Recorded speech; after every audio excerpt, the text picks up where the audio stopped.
Bismillahirrahmanirrahim. Assalamualaikum warahmatullahi wabarakatuh.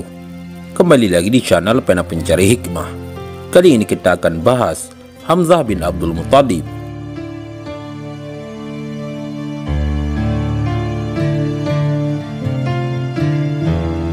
Jangan lupa sukai video ini, komen, dan berlangganan, serta bagikan video ini agar bermanfaat bagi semua.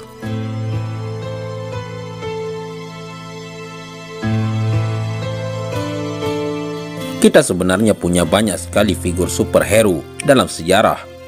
Bahkan terlalu banyak jika kita ingin menjadikan mereka menjadi tokoh panutan. Cukuplah mereka menjadi pahlawan-pahlawan yang menjadi inspirasi bagi kita dan berusaha untuk mengikuti jejaknya. Nah, pada kesempatan ini, tokoh yang akan kita gali keistimewaannya adalah sahabat Hamzah bin Abdul Muttalib. Seperti apakah beliau? Berikut fakta-faktanya. Hamzah bin Abdul Muttalib adalah sahabat Rasulullah SAW dengan skill bertarung level di atas rata-rata. Spesialisasinya adalah memanah. Sebagai ahli panah, dia hobi berburu. Biasanya orang berburu secara berkelompok bersama teman-temannya, dan yang dicari adalah rusa, kelinci, burung, atau hewan-hewan jinak lainnya. Sedangkan Hamzah biasa berburu sendirian dan seringkali berhasil mendapat binatang buas semisal harimau atau singa. Oleh karena itu, dia dijuluki si pemburu singa. Fisiknya sangat kuat. Hamzah mampu menggendong singa hasil buruan dengan satu tangan sementara tangan lainnya membawa busur panah. Ada dua orang yang dijuluki singa pada waktu itu, yaitu Umar bin Khattab, si singa padang pasir, dan Hamzah, si pemburu singa. Rasulullah punya 4 orang paman, 2 orang masuk Islam, yaitu Hamzah dan Abbas. Sedangkan 2 orang tidak masuk Islam, yaitu Abu Thalib dan Abu Lahab. Selain 4 paman, beliau punya 1 tante, yaitu Safiyah yang juga masuk Islam. Walaupun berstatus sebagai paman, tapi usia Hamzah dan Rasulullah SAW hanya selisih 4 tahun. Ada juga ahli sejarah mengatakan bahwa mereka lahir di tahun yang sama. Suatu ketika dia ditanya siapakah yang lebih besar, apakah dia atau Rasulullah SAW? Hamzah menjawab, tentu saja Rasulullah lebih besar dari saya, hanya saja saya lahir lebih dulu. Maksud si penanya adalah siapakah yang lebih tua, tapi Hamzah menjawab demikian untuk menghormati Rasulullah SAW. Hamzah sangat menyayangi Rasulullah SAW dan para pengikutnya sejak sebelum dia masuk Islam.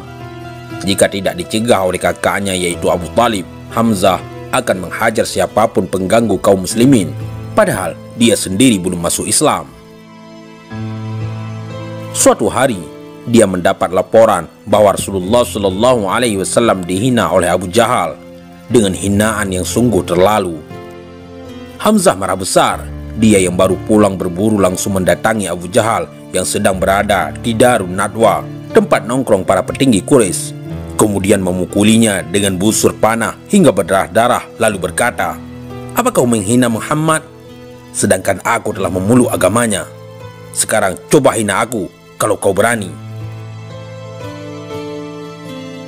Mendengar perkataan ini, para tokoh Quraisy syok berat karena mengira Hamzah telah masuk Islam, padahal belum. Abu Jahal tidak berani berbuat apapun, padahal dia adalah tokoh penting di Mekah. Hampir terjadi pertarungan antara Hamzah dengan para pengikut Abu Jahal, tapi Abu Jahal mencegahnya dan dia mengakui kesalahannya. Hamzah menjadi bingung karena keceplosan mengaku sudah masuk Islam. Jika dia meralat ucapannya, maka itu adalah sebuah aib karena sama saja menjilat ludah sendiri. Setelah berdoa memohon petunjuk, besoknya keinginannya untuk masuk Islam semakin mantap. Dia pun bersyahadat. Setelah Hamzah, Umar bin Khattab yang juga dijuluki si singa padang pasir juga masuk Islam beberapa hari kemudian. Kedua orang inilah yang menjadi pelindung terkuat bagi kaum muslimin selama di Mekah, sehingga dakwah yang tadinya dilakukan sembunyi-sembunyi kemudian bisa dilakukan terang-terangan. Kaum muslimin pun bisa salat dan duduk melingkar di sekitar Ka'bah dengan aman. Ketika kaum muslimin hijrah ke Madinah, anak dan istri Hamzah tidak ikut. Kemungkinan besar karena mereka tidak masuk Islam. Hamzah memimpin pasukan pertama yang dibentuk Rasulullah SAW. Pasukan ini bertujuan untuk mencegat kafilah dagang Quraisy dan mengambil kembali harta kaum muslimin yang dirampas orang Quraisy setelah ditinggal hijrah. Hamzah mengikuti perang Badar yang terjadi pada tahun kedua setelah hijrah. Kaum muslimin terdiri dari 313 orang, 2 kuda, 70 onta, 1 ekor dinaiki 2-3 orang, dengan peralatan dan senjata seadanya, harus melawan 1000 pasukan Quraisy yang 600 diantaranya memakai baju besi. Mereka memiliki sekitar 100 kuda, banyak onta, serta senjata lengkap, dan kuda yang digunakan untuk perang adalah kuda yang terlatih yang bisa menendang, menginjak musuh, dan lain-lain. Dalam tradisi Arab saat itu, perang diawali dengan duel antara para jagoan dari kedua belah pihak.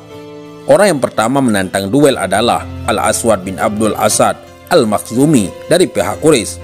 Dia bersumpah akan minum dari kolam mata air yang saat itu dikuasai kaum muslimin. Tidak lama kemudian, Hamzah langsung menjawab tantangan tersebut. Hamzah yang merupakan ahli panah harus bertarung dengan pedang melawan Aswad yang memang ahli pedang. Duel berlangsung singkat, hanya dengan beberapa gerakan, Aswad terkapar dengan kedua kaki terputus. Dalam keadaan seperti itu, dia berusaha merangkak menuju kolam untuk memenuhi sumpahnya. Setelah menceburkan diri ke kolam untuk minum, Hamzah menebasnya hingga tewas. Duel selanjutnya 3 lawan 3. Quraisy diwakili oleh satu keluarga, yaitu Utbah bin Rabi'ah, Syaibah bin Rabi'ah, dan Al-Walid bin Utbah. Sedangkan dari pihak muslimin adalah Hamzah, Ali bin Abi Thalib, dan Ubaidah bin Al-Harith. Mereka bertiga masih termasuk kerabat Nabi. Syaibah dikalahkan dengan mudah oleh Hamzah. Al-Walid juga dikalahkan dengan mudah oleh Ali. Sedangkan pertarungan sengit terjadi antara Utbah dan Ubaidah. Karena terluka, Ubaidah diselamatkan Hamzah dan Ali, lalu Hamzah mengalahkan Utbah. Karena 4 orang jagoan mati, mental pasukan Quraisy mulai ngedrop. Setelah perang dimulai, Hamzah mengalahkan banyak prajurit Quraisy. Perang berakhir dengan kemenangan kaum muslimin.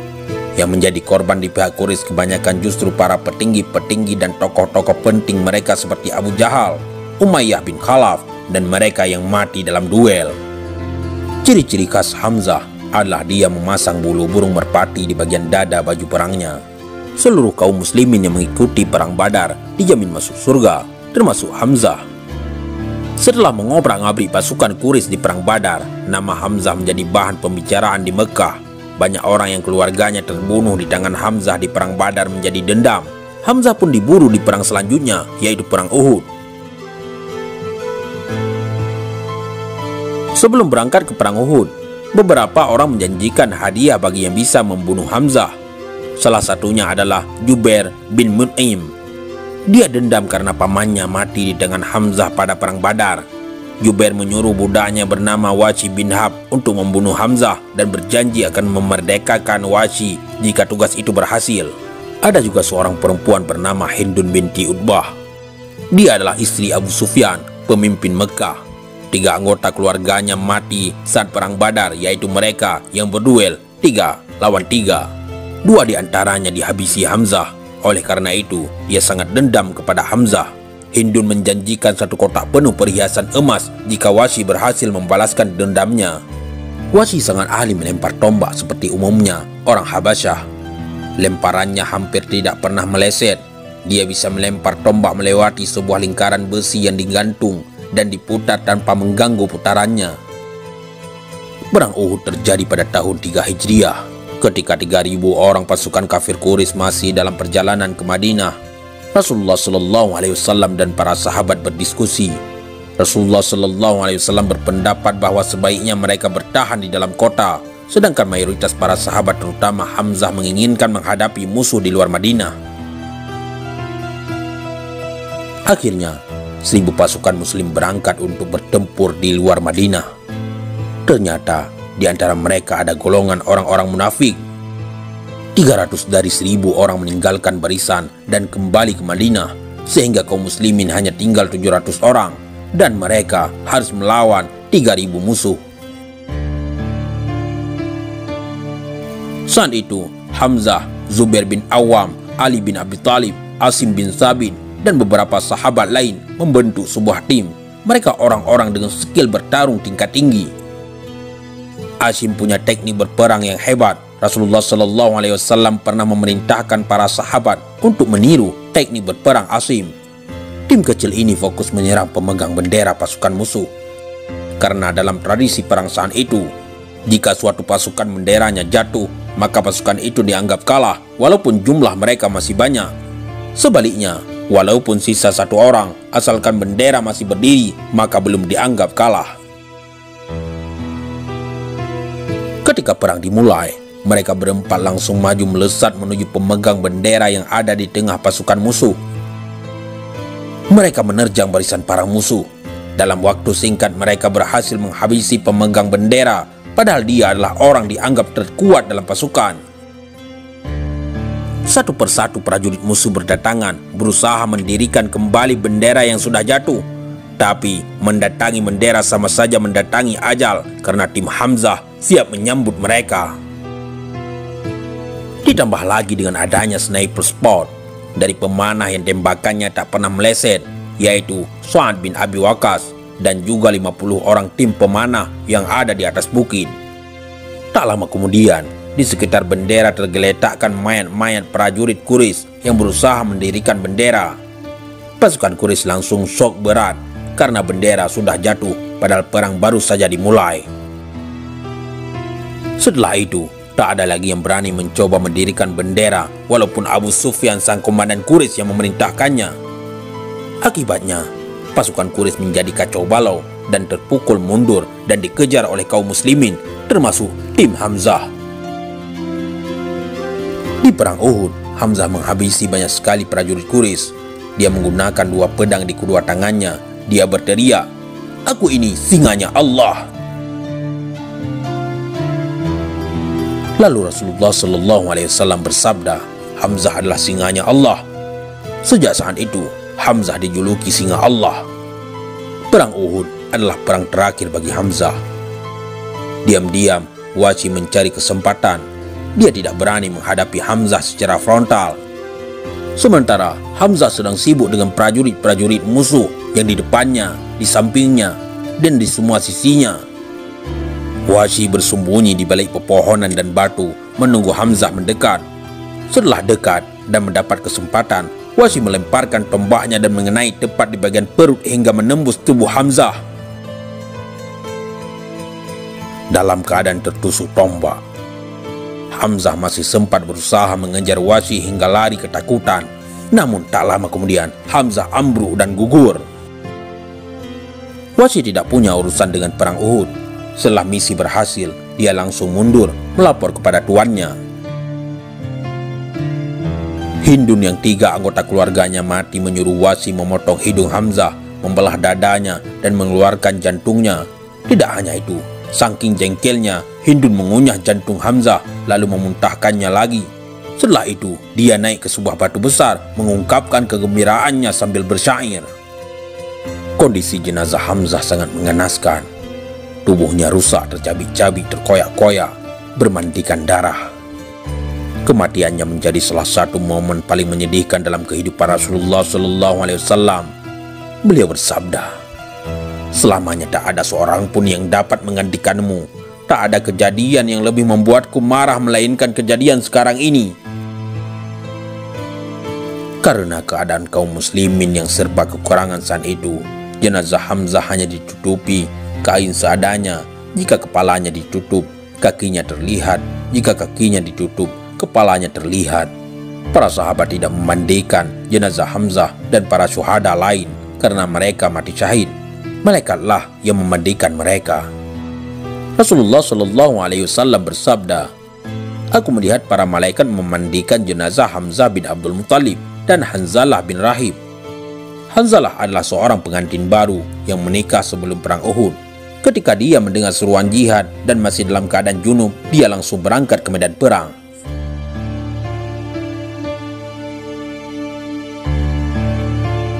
Setelah penaklukan kota Mekah, Wahsy dan Hindun masuk Islam. Dengan tombak yang dulu digunakan untuk membunuh Hamzah, Wahsy membunuh Musailamah al-Kadzab, seorang nabi palsu. Wahsy berkata, "Dulu aku membunuh sebaik-baik manusia, maka aku berharap agar Allah mengampuniku setelah aku membunuh seburuk-buruk manusia. Ketika Khalifah Muawiyah membuat saluran air, dia memerintahkan kuburan para syuhada Uhud dipindah. Seorang sahabat bernama Jabir berkata, "Aku melihat mereka memanggul jasad-jasad para syuhada Uhud di pundak mereka, seolah-olah para syuhada tersebut adalah orang-orang yang sedang tidur." Sahabat pena pencari hikmah. Madinah pernah mengalami banjir pada tahun 153 Hijriah karena air tanah ambles atau terkikis sehingga jasad para syuhada Uhud terlihat di permukaan tanah termasuk Hamzah. Jasad mereka masih utuh dan berbau wangi. Dan jangan sekali-kali kamu mengira bahwa orang-orang yang gugur di jalan Allah itu mati. Sebenarnya mereka itu hidup di sisi Tuhannya mendapat rezeki. Hamzah mendapat gelar pemimpin para syuhada. Sahabat pena pencari hikmah. Kita umat Islam punya banyak superhero hebat. Ada Zubair bin Awam, bodyguard Rasulullah Shallallahu Alaihi Wasallam yang sendirian mengobrak-ngabrik tentara Romawi satu benteng.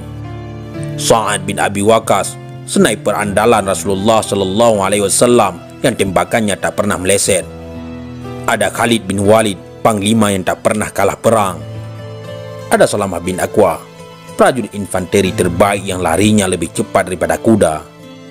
Ada Safiyah binti Abdul Muttalib, tante Rasulullah Shallallahu Alaihi Wasallam yang sendirian menyelamatkan satu kota Madinah. Ada Ali bin Abi Thalib yang kalem tapi jago duel. Ada Ummu Umarah, mujahid perempuan pemimpin pasukan emak-emak, dan masih banyak lagi. Mudah-mudahan ini semua bermanfaat. Assalamualaikum warahmatullahi wabarakatuh.